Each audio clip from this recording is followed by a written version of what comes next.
मणिपुर के बोलिए एक बार, एक स्पीकर बोलिए।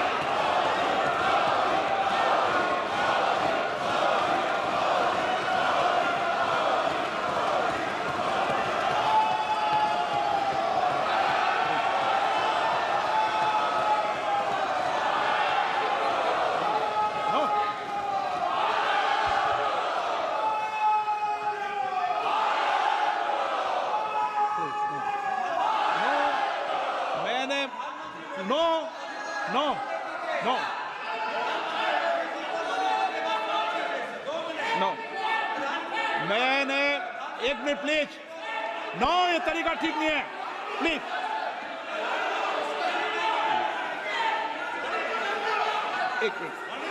एक मिनट बैठिए, बैठिए प्लीज, बैठिए एक मिनट, बैठिए प्लीज, प्लीज बैठिए, बैठिए एक मिनट, बैठिए बैठिए बैठिए।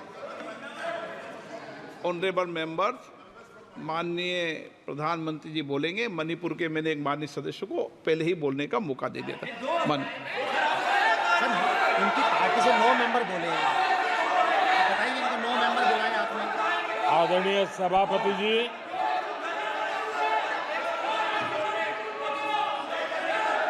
मैं राष्ट्रपति जी के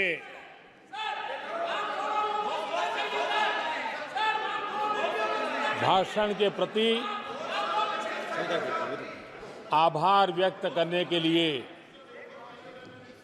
उपस्थित हुआ हूं। आदरणीय सभापति जी, हमारे आदरणीय राष्ट्रपति जी ने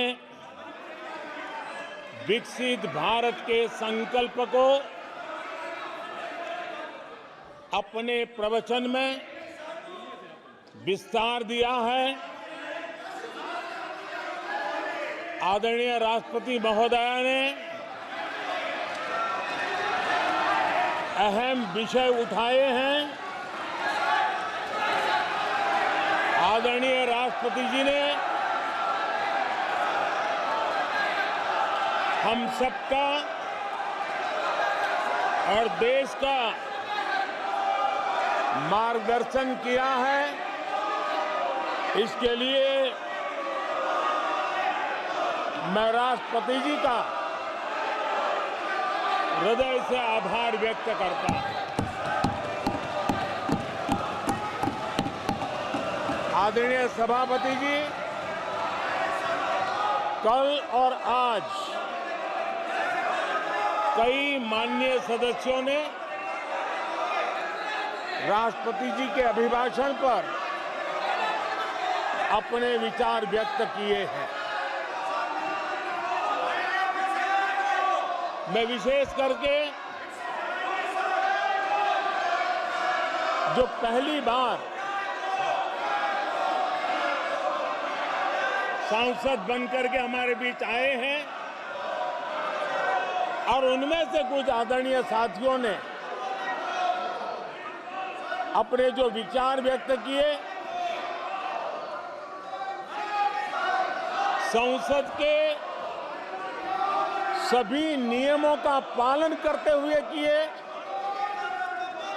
उनका व्यवहार ऐसा था जैसे एक अनुभवी सांसद का होता है और इसलिए प्रथम बार आने के बावजूद भी उन्होंने सदन की गरिमा को बढ़ाया है और उन्होंने अपने विचारों से इस डिबेट को और अधिक मूल्यवान बनाया है। आदरणीय सभापति जी,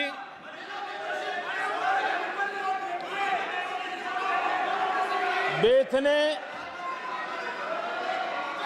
एक सफल चुनाव अभियान को पार करते हुए विश्व को दिखा दिया है कि ये दुनिया का सबसे बड़ा चुनाव अभियान था। देश की जनता ने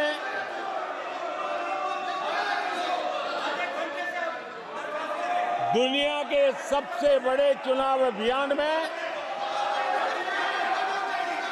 जनता ने हमें चुना है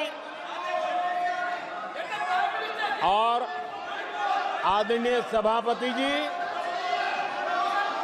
मैं कुछ लोगों की पीड़ा समझ सकता हूं कि लगातार झूठ चलाने के बावजूद भी उनका घोर पराजय हुआ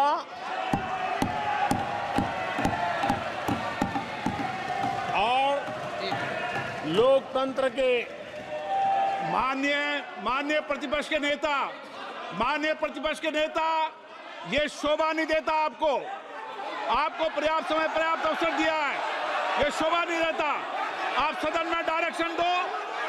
माननीय नेता जो बोल रहे हो जब खड़े हो, ये शोभा नहीं देता आपके लिए, ये उचित नहीं है संसदीय परंपराओं के अनुसार। ये तरीका ठीक नहीं है आपका।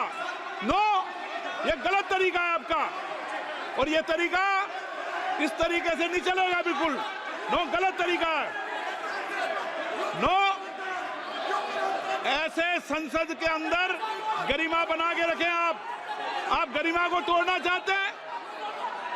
आप संसद मर्यादा पीठ पीछे नहीं करें। आपको गरिमा नहीं, सदन की डायरेक्शन देते हैं आप बेल में आने के लिए लोगों को। ये प्रतिपक्ष के नेता है आप। नो, गलत तरीका आपका। माननीय प्रधानमंत्री जी,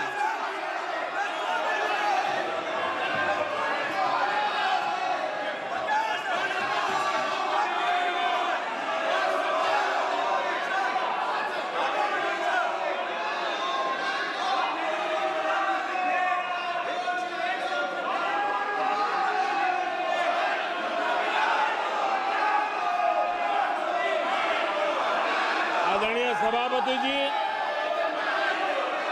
ये विश्व का सबसे बड़ा चुनाव अभियान और उसमें भारत की जनता ने हमें तीसरी बार देश की सेवा करने का मौका दिया है। ये अपने आप में लोकतांत्रिक विश्व के लिए बहुत ही महत्वपूर्ण घटना है, बहुत ही गौरवपूर्ण घटना है। आदरणीय सभापति जी, हमें हर कसौटी पर कसने के बाद देश की जनता ने ये जनादेश दिया है।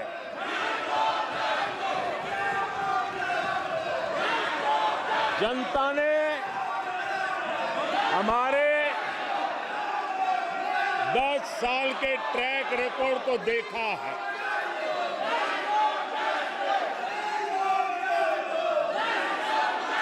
जनता ने देखा है कि गरीबों के कल्याण के लिए हमने जिस समर्पण भाव से जन सेवा ही प्रभु सेवा इस मंत्र को चरितार्थ करते हुए हमने जो कार्य किया है, उसके कारण 10 साल में 25 करोड़ गरीब गरीबी से बाहर निकले। देश की आजादी के कालखंड में इतने कम समय में इतने लोगों को गरीबी से बाहर निकालने का ये सफल प्रयास इस चुनाव में हमारे लिए आशीर्वाद का कारण बना है। आदरणीय सभापति जी, हम 2014 में जब पहली बार जीत करके आए थे तो चुनाव के अभियान में भी हमने कहा था कि हमारा करप्शन के प्रति जीरो टॉलरेंस रहेगा। और आज मुझे गर्व है कि हमारे सरकार ने देश का सामान्य मानवी जो करप्शन के कारण पीड़ित है, देश को करप्शन ने दीमक की तरह खोखला कर दिया है। ऐसे में भ्रष्टाचार के प्रति हमारी जो जीरो टॉलरेंस नीति है, आज देश ने हमें उसके लिए आशीर्वाद दिया है। आदरणीय सभापति जी, आज दुनिया भर में भारत की साख बढ़ी है। आज विश्व में भारत का गौरव हो रहा है और भारत के तरफ देखने का नजरिया भी एक गौरवपूर्ण नजरिया हर भारतवासी अनुभव करता है। आदरणीय सभापति जी, देश की जनता ने देखा है कि हमारा एकमात्र लक्ष्य नेशन फर्स्ट है, भारत सर्वप्रथम है। हमारे हर नीति, हमारे हर निर्णय, हमारे हर कार्य का एक ही तराजू रहा है कि भारत प्रथम। और भारत की इस प्रथम की भावना के साथ देश में जो आवश्यक रिफॉर्म थे, उस रिफॉर्म को भी हमने लगातार जारी रखा है। 10 वर्ष में हमारी सरकार सबका साथ, सबका विकास, इस मंत्र को लेकर के लगातार देश के सभी लोगों का कल्याण करने का प्रयास करती रही है। आदरणीय सभापति जी, हम उस सिद्धांतों को समर्पित है जिसमें भारत के संविधान के स्पिरिट के अनुसार सर्वपंथ संभाव, उस विचार को सर्वोपरि रखते हुए हमने देश की सेवा करने का प्रयास किया। आदरणीय सभापति जी, इस देश ने लंबे अरसे तक तुष्टीकरण की राजनीति भी देखी। इस देश ने लंबे अरसे तक तुष्टीकरण का गवर्नेंस का मॉडल भी देखा। देश ने पहली बार सेक्युलरिज्म का एक पूरा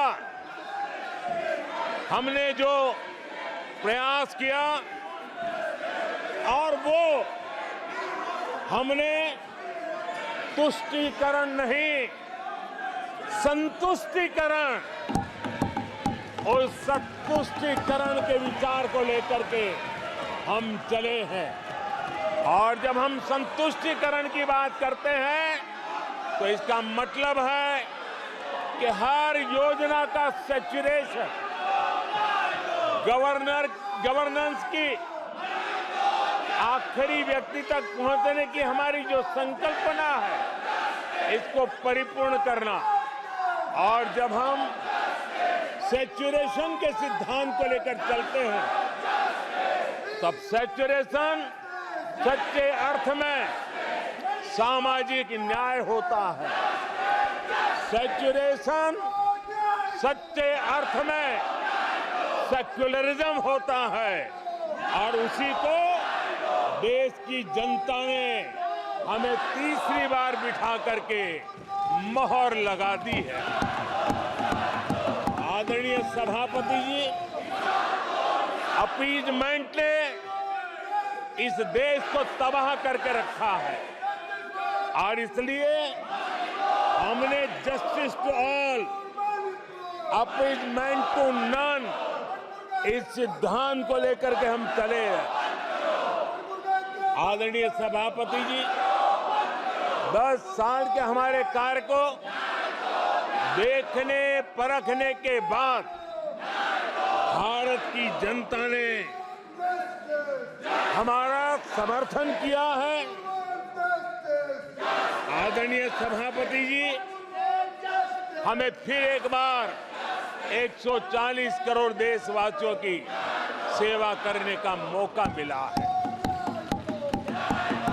आदरणीय सभापति जी, इस चुनाव ने इस बात को सिद्ध किया है कि भारत की जनता कितनी परिपक्व है। भारत की जनता कितने विवेकपूर्ण रूप से और कितने उच्च आदर्शों को लेकर के अपने विवेक का सद्बुद्धि से उपयोग करती है, और उसी का नतीजा है कि आज तीसरी बार हम आपके सामने, देश की जनता के सामने नम्रता पूर्वक सेवा करने के लिए उपस्थित हुए हैं।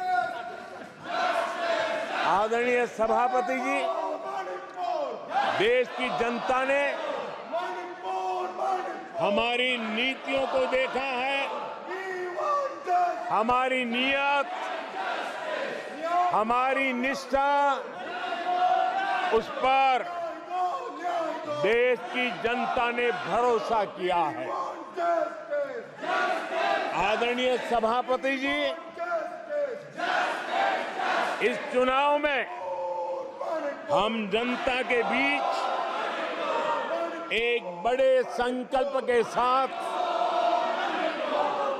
देश की जनता के पास आशीर्वाद मांगने के लिए गए थे, और हमने आशीर्वाद मांगा था विकसित भारत के हमारे संकल्प के लिए। हमने विकसित भारत के निर्माण के लिए एक प्रतिबद्धता के साथ, एक शुभ निष्ठा के साथ जन सामान्य का कल्याण करने के इरादे से हम गए थे। जनता ने विकसित भारत के संकल्प को 4 चांद लगा करके हमें फिर से एक बार विजयी बना करके देश की जनता की सेवा करने का मौका दिया है। आदरणीय सभापति जी, जब देश विकसित होता है तब कोटि कोटि जनों के सपने पूरे होते हैं। देश जब विकसित होता है तब कोटि कोटि जनों के संकल्प सिद्ध होते हैं। आदरणीय सभापति जी, जब देश विकसित होता है तब आने वाली पीढ़ियों के लिए भी एक मजबूत नींव उनके सपनों को पूरा करने के लिए तैयार हो जाती है। आदरणीय सभापति जी, विकसित भारत का सीधा सीधा लाभ हमारे देश के नागरिकों की गरिमा, हमारे देश के नागरिकों के क्वालिटी ऑफ लाइफ में सुधार, ये स्वाभाविक हमें विकसित भारत होने से देश के कोटि कोटि जनों के भाग्य में आता है। आजादी के बाद मेरा देश का सामान्य नागरिक इन चीजों के लिए तरसता रहा है।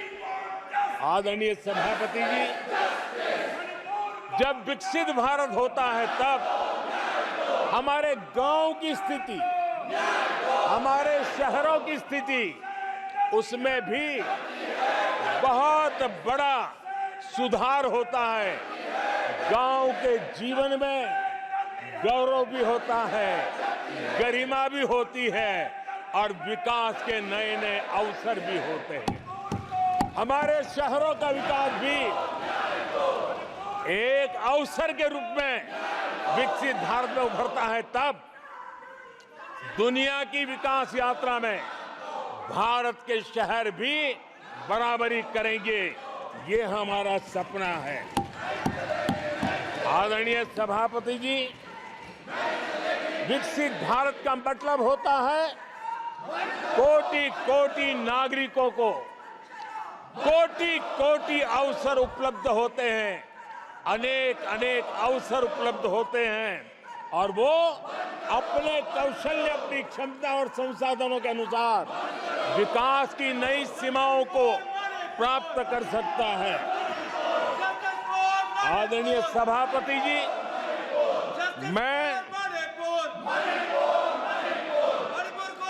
आदरणीय सभापति जी,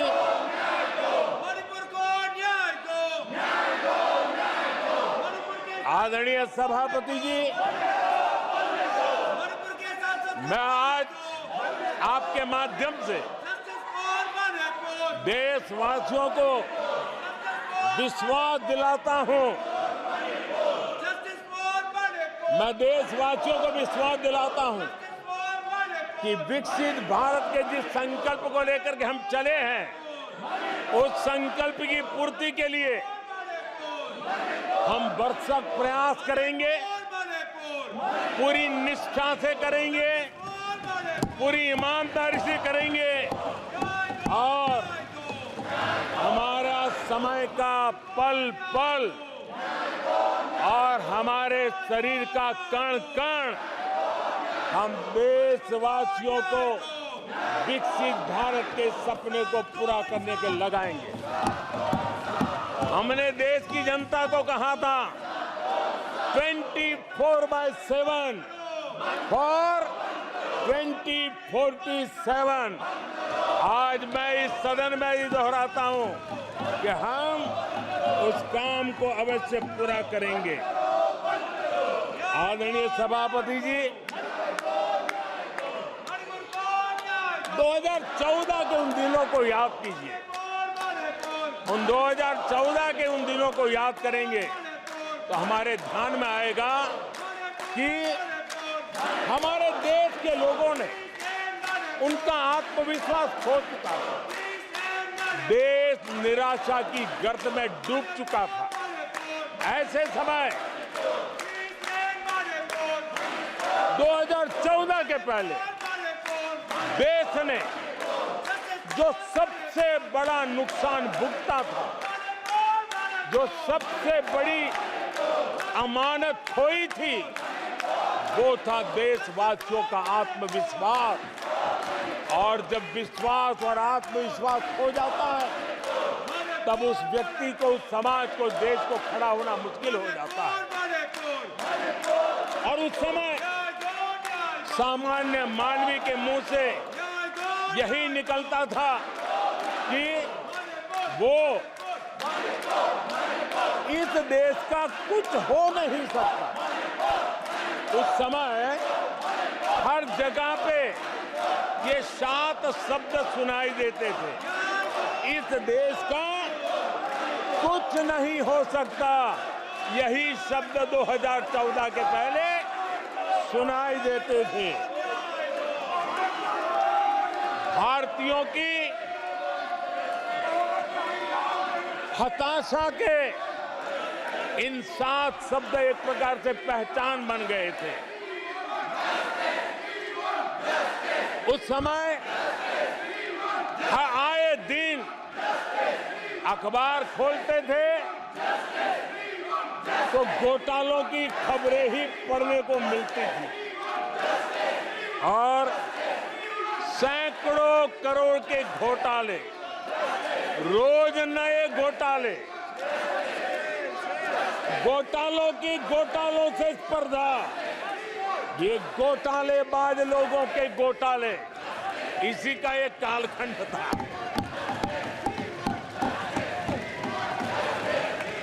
और बेशर्मी के साथ सार्वजनिक रूप से स्वीकार भी कर लिया जाता था कि दिल्ली से 1 रुपया निकलता है तो 15 पैसा पहुंचता है। 1 रुपये में 85 पैसे का घोटाला। इस घोटालों की दुनिया ने देश को निराशा की गर्त में डुबो दिया था। पॉलिसी पैरालिसिस था, फ्रेजाइल 5 में पहुंच चुके थे। भाई भतीजावाद इतना फैला हुआ था कि जिसके लिए सामान्य नौजवान तो आशा छोड़ चुका था कि अगर कोई सिफारिश करने वाला नहीं है तो जिंदगी अटक जाएगी। ये स्थिति पैदा हुई थी। गरीब को घर लेना हो, हजारों रुपए की रिश्वत देनी पड़ती थी। आदरणीय सभापति जी, अरे गैस के कनेक्शन के लिए मेंबर पार्लियामेंट के यहाँ, सांसदों के यहाँ अच्छों को चक्कर काटने पड़ते थे, और वो भी बिना कट के लिए गैस के कनेक्शन नहीं मिलते थे।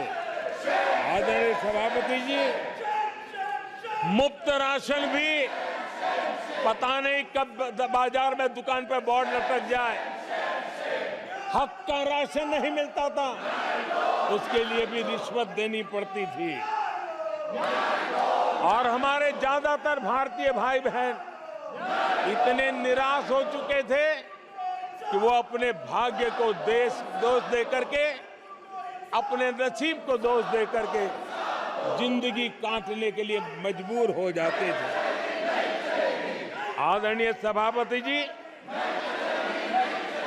वो एक वक्त था 2014 के पहले, जब वो 7 शब्द हिंदुस्तान के जनमन में स्थिर हो चुके थे।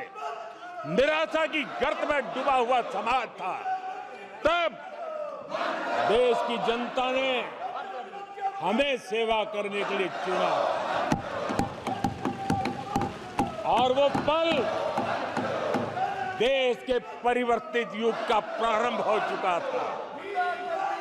और 10 साल में मैं कहूंगा मेरी सरकार की अनेक सफलताएं हैं, अनेक सिद्धियां हैं, लेकिन एक सिद्धि जिसने हर सिद्धियों में भी जोर भर दिया, ताकत भर दी, वो थी देश निराशा की गर्त में से निकल करके आशा और विश्वास के साथ खड़ा हो गया। देश में आत्मविश्वास बुलंदी पर पहुंचा, और उसके कारण वो सब वक्त का जो शब्द थे देश की युवा पीढ़ी की डिक्शनरी से निकलने लगे। धीरे धीरे देश के मन में स्थिर हो गया। जो 2014 से पहले कहते थे कुछ नहीं हो सकता, वो कहने लगे तब इस देश में सब कुछ हो सकता है, इस देश में सब कुछ संभव है। ये विश्वास जताने का काम किया हमने। जब हमने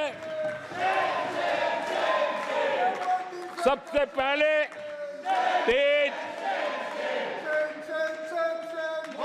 5G रोल आउट हमने दिखाया, आज देश कहने लगा तीव्र गति से 5G का रोल आउट होना। देश गौरव से कहने लगा भारत कुछ भी कर सकता है। आदरणीय सभापति जी, वो एक जमाना था जब कोयले घोटाले में बड़ों के हाथ काले हो चुके थे।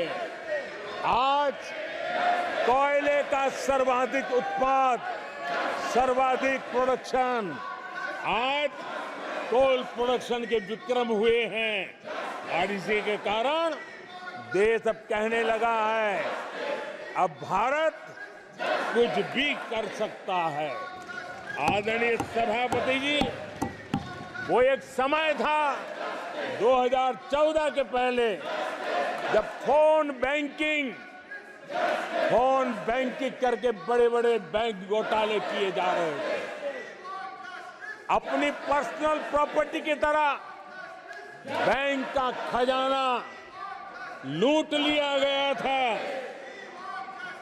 आदरणीय सभापति जी, 2014 के बाद नीतियों में परिवर्तन, निर्णयों में गति, निष्ठा, प्रामाणिकता की, और उसी का परिणाम है दुनिया की अच्छी बैंकों में आज भारत की बैंकों का स्थान बन गया। आज भारत की बैंक सर्वाधिक मुनाफा करने वाली बैंक बन गई और लोगों की सेवा करने की जगह। आदरणीय सभापति जी, 2014 के पहले वो भी एक वक्त था कि जब आतंकी आकर के जी चाहे वहां, जब चाहे वहां हमला कर सकते थे। 2014 के बाद स्थिति ये बनी कि जब वहां उस समय 14 के पहले निर्दोष लोग मारे जाते थे, हिंदुस्तान के कोने कोने को टारगेट किया जाता था और सरकारें चुपचाप बैठी रहती थी, मुंह तक खोलने को तैयार नहीं थी। आज 2014 के बाद का हिंदुस्तान घर में घुसकर मारता है, सर्जिकल स्ट्राइक करता है, एयर स्ट्राइक करता है और आतंकवाद के आकाओं को भी सबक सिखाने का सामर्थ्य दिखा दिया है।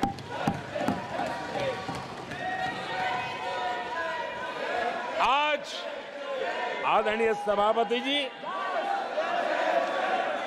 देश का एक एक नागरिक जानता है कि अपनी सुरक्षा के लिए भारत कुछ भी कर सकता है। आदरणीय सभापति जी, आर्टिकल 370 इसकी पूजा करने के वाले लोगों ने, वोट बैंक की राजनीति का हथियार बनाने वालों ने 370 को उसने जम्मू कश्मीर का जो हालात कर दिए थे, वहां के लोगों के अधिकार छीन लिए थे। भारत का संविधान जम्मू की कश्मीर की सीमा में प्रवेश नहीं कर सकता था और यहां संविधान सर पे रख करके नाचने वाले लोग संविधान को जम्मू कश्मीर में लागू करने का हौसला नहीं रखते, बाबा साहब अंबेडकर का अपमान किया करते थे। और 370 का वो जमाना था, सेनाओं पर पत्थर चलते थे और लोग निराशा में डूब करके कहते थे अब तो जम्मू कश्मीर में कोई हो नहीं सकता है। आज आर्टिकल 370 की दीवार गिरी, पत्थरबाजी बंद है, लोकतंत्र मजबूत है और लोग बढ़ चढ़ करके भारत के संविधान में भरोसा करते हुए, भारत के तिरंगे झंडे पर भरोसा करते हुए, भारत के लोकतंत्र में भरोसा करते हुए बढ़ चढ़ करके मतदान करने के लिए आगे आ रहे हैं। ये साफ साफ दिखाई देता है। आदरणीय सभापति जी, 140 करोड़ देशवासियों में ये विश्वास पैदा होना,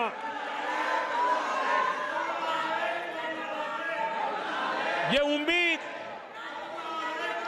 और जब विश्वास जगता है तो विकास का वो ड्राइविंग फोर्स बन जाता है। इस विश्वास ने विकास का ड्राइविंग फोर्स का काम किया है।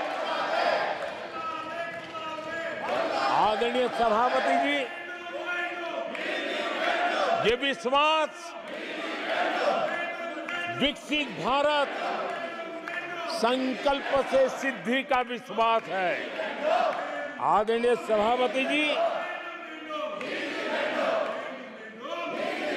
जब आजादी का जंग चल रहा था और जो भाव देश में था, जो जोश था, उत्साह था, उमंग था, जो विश्वास था कि आजादी लेके रहेंगे, आज देश के कोटि कोटि जनों में वो विश्वास पैदा हुआ है, जिस विश्वास के कारण आज विकसित भारत होना एक प्रकार से उसकी मजबूत नींव इस चुनाव में शिलान्यास हो चुका है। जो ललक आजादी के आंदोलन में थी, वही ललक विकसित भारत के इस सपने को साकार करने में है। आदरणीय सभापति जी, आज भारत के लक्ष्य बहुत विराट है और आज भारत को एक ऐसी स्थिति पे 10 साल में पहुंचा है कि हमें खुद से ही स्पर्धा करनी है, हमें ही अपने पुराने रिकॉर्ड तोड़ने हैं और नेक्स्ट लेवल पर हमें हमारी विकास की यात्रा को ले जाना है। 10 वर्षों में भारत विकास की जिस ऊंचाई पर पहुंचा है, वो हमारी प्रतिस्पर्धा का एक मार्ग बन चुका है, एक बेंचमार्क बन चुका है। पिछले 10 साल में हमने जो स्पीड पकड़ी है, अब हमारा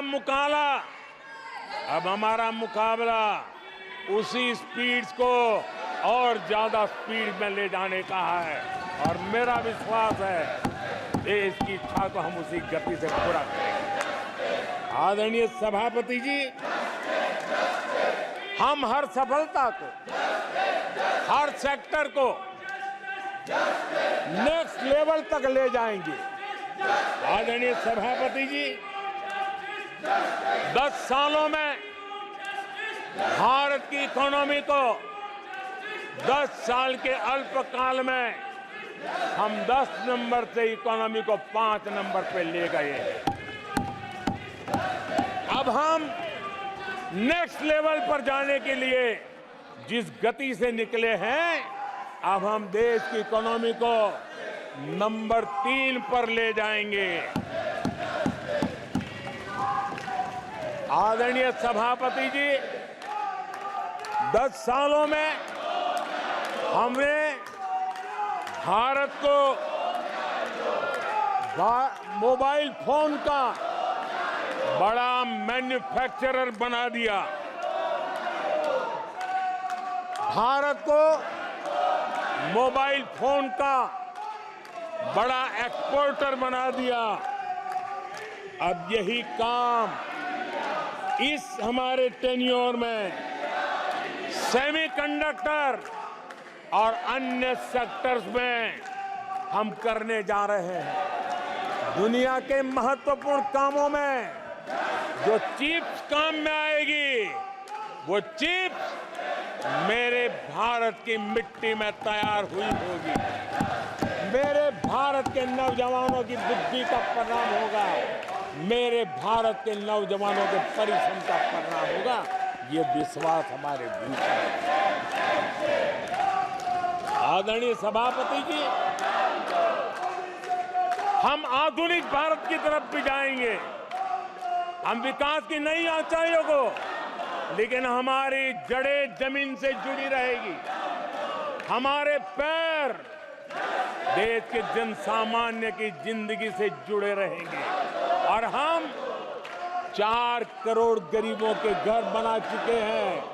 आने वाले इस टेन्योर में तेज गति से 3 करोड़ और घर बना करके इस देश में किसी को भी घर के बिना रहना ना पड़े, ये हम देखेंगे।